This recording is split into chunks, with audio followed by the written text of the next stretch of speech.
Western Spring Television. Ours it is.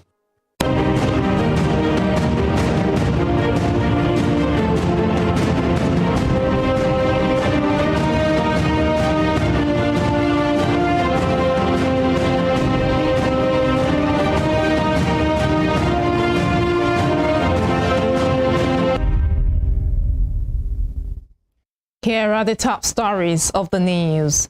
Federal government promises to make pronouncement soon on salary increase for civil servants. Osun State Governor orders full-scale probe of Ilesha water project as he directs suspension of project consultants. On the foreign scene, United Nations Security Council condemns Taliban government policies targeting women and girls in Afghanistan. Good afternoon and welcome to Spring News at 12 on Western Spring Television. My name is Damilola Raphael. The federal government has raised the hope of public and civil servants as it promised to make a pronouncement soon on salary increase to cushion the effects of high inflation rate. Minister of Labor and Employment Chris Ngige said a presidential committee on salaries was doing a review of the existing salary structures and was expected to come up with salary adjustment early in 2023. The minister, who made this known after meeting behind closed doors with President Muhammadu Buhari at the State House, Abuja, said he was at the seat of government to discuss issues concerning his ministry, including employment and productivity, describing 2022 as a year of industrial disputes. The minister had recently hinted that the government was considering adjusting workers' salaries to meet up with the economic realities in the country occasioned by inflation. Asked about the position of government on the 8 months outstanding salaries ASU was requesting for, Dr. Ngige said the matter was in court for proper interpretation of the Trade Dispute Act as it concerns no work, no pay policy invoked by the government during the strike period. Presidential candidate of Labour Party for the 2023 general election, Peter Obi, has promised to decisively address insecurity and poverty if elected to lead Nigeria.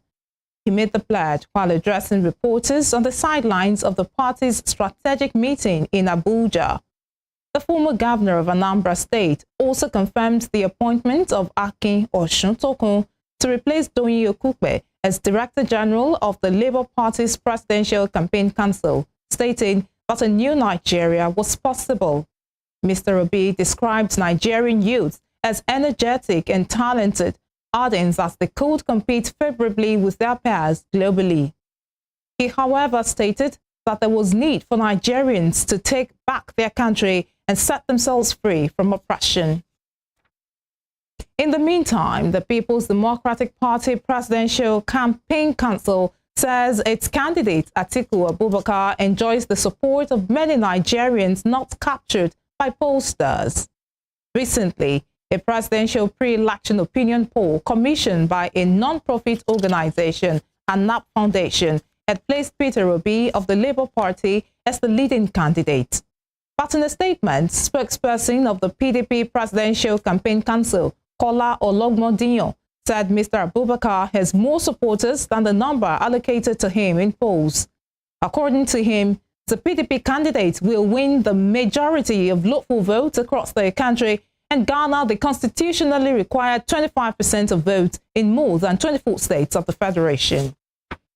Staying with politics, Governor of Gombe State, Inuwa Yahaya, says the bimodal voter authentication system, BVAS, has eliminated any possibility of electoral fraud ahead of the 2023 elections. Governor Yahaya said prior to the introduction of the BVAS device, the card readers used in previous elections were manipulated by some politicians. Speaking in Akko local government area of Gombe State, the governor praised the Independent National Electoral Commission, INEC, for introducing the device. Governor Yahaya also said the APC presidential candidate Bola Tinubu would not disappoint Nigerians if elected president. He said President Muhammadu Buhari has delivered good governance to Nigerians, adding that Senator Tinubu will continue from where he stops. Here in Osun State, residents have been providing their assessment of Governor Ademola Adeleke's performance 1 month since he was sworn in, with a lot of expectations as he promised good governance during his campaigns. Some residents who spoke with Western Spring Television News believe the governor has demonstrated unparalleled leadership in the last 1 month. Some others, however, stated that a month was still too young to assess Governor Adeleke's performance. In the last 1 month, the Adeleke administration has been engaged in a back and forth with his predecessor's government over alleged looting of government property and carting away of official vehicles. We thank God for being 1 month in office, and for the look of things, hopefully we think he's going to do very well. He's going to make a change better than the previous government we have, and all the workers, civil servants will be smile. I learned that all civil servants, he gave them Christmas gift to take home, and most of them, they will know the season we are, season of law giving, and for remember that to give all civil servants something is a good note, it's a good start. We hope that he will continue in this trend. He has been doing so well. As far as the executive orders he's been giving, it has been beneficial to we the citizens, and everything he has been doing. I think he is doing so well. He has been doing the right thing. So hopefully by the time the man will clock like 1 year on the post, we should be expecting something more better. And we pray Osun State will be good again. I would say that he has been doing well so far, like at least. Though 1 month is still short to like make a major assessment, but at least he has been trying so far. So everything is still going peacefully, and I hope it continues like that. He's trying, but we can't say he's. You can't give him the full accolade. But we just have to like support him, and I believe he's going to give us the best. So, and we should pray for him as well. It's just 1 month, so I won't want to give an assessment based on a month. Let's wait until maybe 3 months before we could give an assessment on performance here. Still in Osun State, Governor Ademola Adeleke has directed the immediate suspension of the project consultant for the Ilesha Water Project, Mrs. Tawa Williams, over questionable handling of the $106 million loan for the project. The state governor, in a statement by his spokesperson, Malam Olawale Rashid, further ordered full-scale probe of the entire project and disbursed loans, especially as there is no progress on the project, despite reported disbursement of 10 billion naira and another $28 million on the project. The governor equally suspended the project coordinator to allow for unhindered review of the project, while the consultant was directed to return to government the 70 million naira bulletproof jeep in her possession. Governor Adeleke's directive was sequel to the interim report of the State Asset Recovery Committee chaired by Dr. B.T. Salami, which made recommendations for immediate action to stop further squandering of loans secured to execute the water project. He frowned at alleged large-scale corruption reflected in the handling of the loans and the project, an action he regretted has denied people of Ilesha and its environs of drinkable water. Elsewhere, former President Olusegun Obasanjo has said no fewer than 40 communities depend on the only health center in his village, Ibogun Olaogun, in Ifo local government area of Ogun State. Former President Obasanjo stated this during the yearly Ibogun Olaogun Day ceremony. According to him, the health center in Ibogun needs the attention of the Ogun State government to make good health care available to residents. Earlier, President of Ibogun Olaogun Community Development Association, Olatunji Okunade, appealed to Governor Dapo Abiodun to upgrade the Ibogun Health Center to a general hospital so as to effectively serve the healthcare needs of the people in the area. In Cross River State, the Federal Road Safety Corps, FRSC, has confirmed 7 persons dead and 29 others injured in an accident that occurred during the annual Calabar Carnival yesterday. The sector commander of the Corps, Maikano Hassan, listed the number of injured to include 21 male adults, 3 women, 2 male children, and 3 female children. According to him, the incident occurred when a Toyota Camry car lost control and rammed into a crowd of onlookers during the carnival. The incident abruptly brought the Day 5 activity to an end, while the state governor, Ben Ayade, was already seated with other dignitaries. Meanwhile, Governor Ayade has condoled with families of those who lost their lives and promised to bring to book the driver of the vehicle that caused the accident. You are watching Spring News at 12 on Western Spring Television. We will be right back after this break.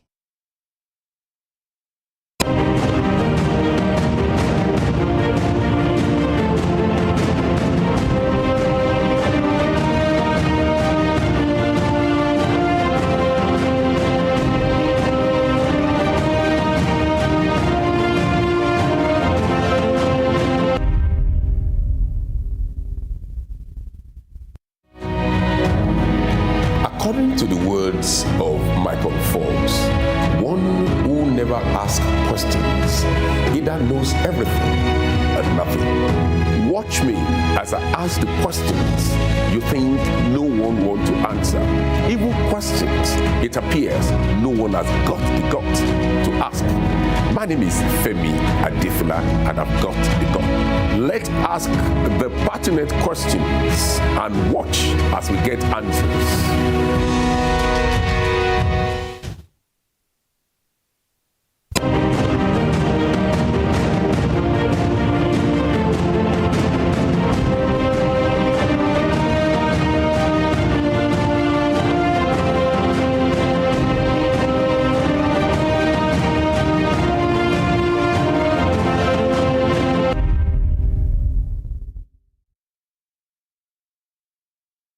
Welcome back. A deserter from the Nigerian army identified as Nwago Chiwendu has been arrested in Imo State. Chiwendu was said to have left the Nigerian army to team up with the paramilitary arm of the Indigenous People of Biafra, IPOB, in January. He was accused of training IPOB members on the use of weapons. According to a statement, the suspect was alleged to have confessed to participating in the killing of one person and abduction of two foreigners, amongst others, in the state. Reports said following his arrest, the military was planning massive raids on some IPOB hideouts in the state. A police officer and two other persons have been killed following a clash involving supporters of the All Progressives Congress, APC, in Ebonyi State. Ebonyi police spokesperson Chris Anyanwu confirmed the development in the statement. Mr. Anyanwu said the incident happened on Monday evening in Ekoli Eda, Afikpo South local government area of the state.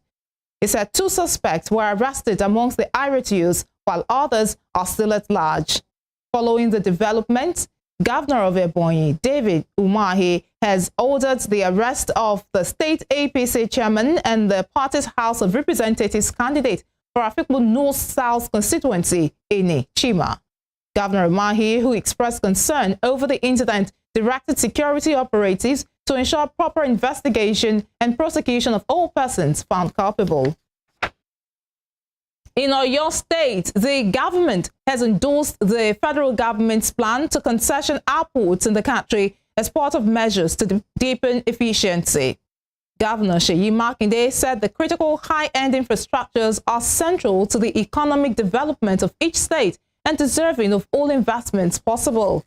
Speaking as the 40th anniversary of Ibadan Airport, he said Oyo State would support concession of the airport should it get listed amongst airports for concession.